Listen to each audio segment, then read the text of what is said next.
नमस्कार, मैं किरनेश कुमार। उपराष्ट्रपति चुनाव के लिए 9 सितंबर को वोटिंग होगी और मतदान सुबह 10 बजे से लेकर दोपहर बाद 4 बजे तक होगा और मतगणना शाम 6 बजे से शुरू होगी और देर रात चुनाव परिणाम भी आ जाएंगे।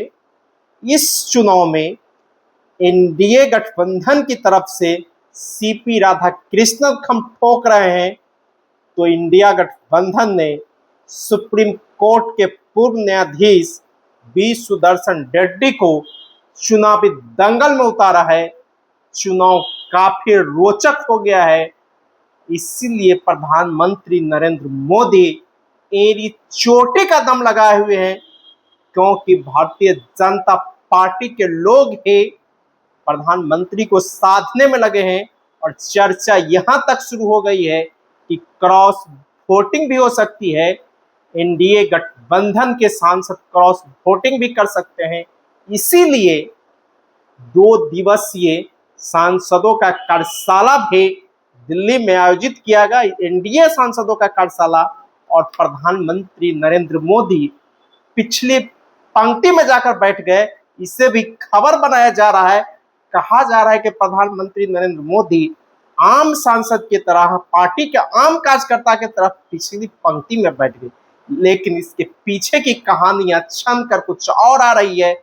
कहा जा रहा है कि एनडीए के कई पार्टियों के सांसद क्रॉस वोटिंग करने पर तुले हुए हैं। विपक्ष के उम्मीदवार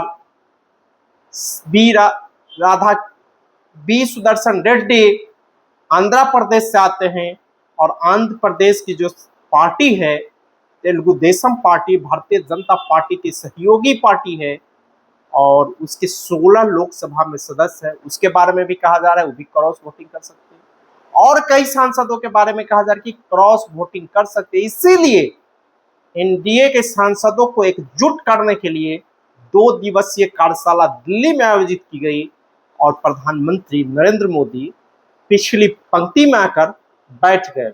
अगर बात किया जाए सदन में बहुमत का, इस चुनाव में लोकसभा और राज्यसभा के निर्वाचित सदस्य ही वोटर होते हैं, यानी सांसद ही वोटिंग करेंगे। और लोकसभा में देखा जाए तो लोकसभा में सत्ताधारी एनडीए के पास 293 का बहुमत है, तो विपक्ष के पास 238 का। इसी तरह राज्यसभा में सत्ताधारी एनडीए के पास 132 का बहुमत है, तो विपक्ष का 77 का। लोकसभा में 12 अन्य सदस्य भी है। इस 12 अन्य में ओवैसी ने भी के 2 सांसद है, उसने भी विपक्ष के उम्मीदवार बी सुदर्शन रेड्डी को समर्थन करने का ऐलान कर दिया है। तो मामला फंसता जा रहा है और इस चुनाव को लेकर काफी चर्चाएं शुरू हो गई है। मौजूदा उपराष्ट्रपति जगदीप धनखड़ ने 21 जुलाई को इस्तीफा दे दिया और तब से वे लापता हैं। लोग खोज रहे हैं, वे मीडिया के सामने नहीं आए हैं। बीमारी के नाम पर कहा जा रहा है उन्होंने इस्तीफा दिया है, लेकिन कहा जा रहा है राजनीतिक गलियारे में चर्चा है कि सत्ताधारी एनडीए ने उससे इस्तीफा ले लिया है। इसी कारण इस पर उपचुनाव भी कराए जा रहे हैं। जगदीप धनखड़ हाल के दिनों में भारत सरकार के मंत्रियों से सवाल करने लगे थे। जगदीप धनखड़ राज्यसभा में किसी भी भारतीय जनता पार्टी के नेता से बढ़कर काम करते उस वक्त ठीक थे, जब यही भारतीय जनता पार्टी के नेताओं से सवाल करने लगे, विपक्षी सदस्यों के महाभियोग का प्रस्ताव स्वीकार करने लगे, इनसे इस्तीफा ले लिया गया। अब इस पर उपचुनाव कराया जा रहा है।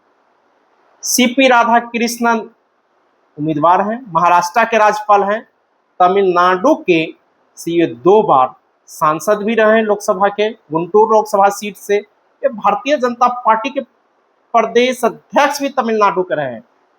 अगर विपक्ष के उम्मीदवार बी सुदर्शन रेड्डी की बात की जाए तो ये वकील भी रहे हैं, हैदराबाद हाई कोर्ट का वे न्यायाधीश भी रहे, असम हाई कोर्ट के मुख्य न्यायाधीश भी रहे और सुप्रीम कोर्ट में भी न्यायाधीश रहे, तो गुवाहाटी में भी मुख्य न्यायाधीश रहे।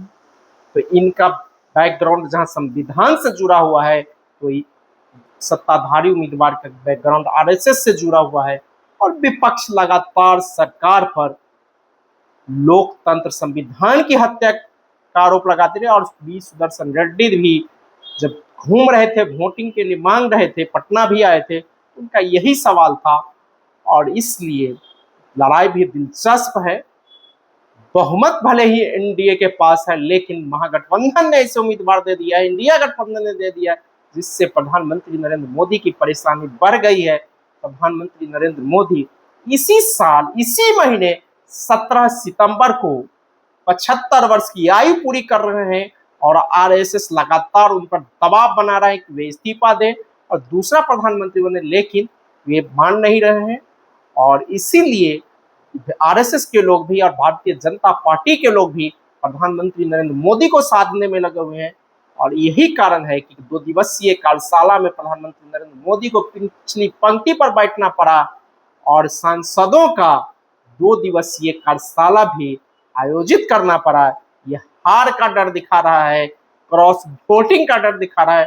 अगर क्रॉस वोटिंग की संभावना नहीं रहती तो एनडीए को 2 दिवसीय सांसदों का कार्यशाला नहीं करना पड़ता। किस तरह वोट देना है, कैसे देना है, उपराष्ट्रपति चुनाव में वरीयता भी होता है।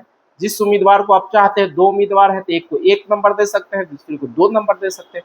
इसलिए मामला फंसा हुआ है। और भारतीय जनता पार्टी और प्रधानमंत्री नरेंद्र मोदी भी उपराष्ट्रपति चुनाव को लेकर डरे हुए हैं, क्रॉस वोटिंग को लेकर डरे हुए हैं। इसी के मद्देनजर 2 दिवसीय सांसदों का दिल्ली में कार्यशाला भी बुलाना पड़ा है।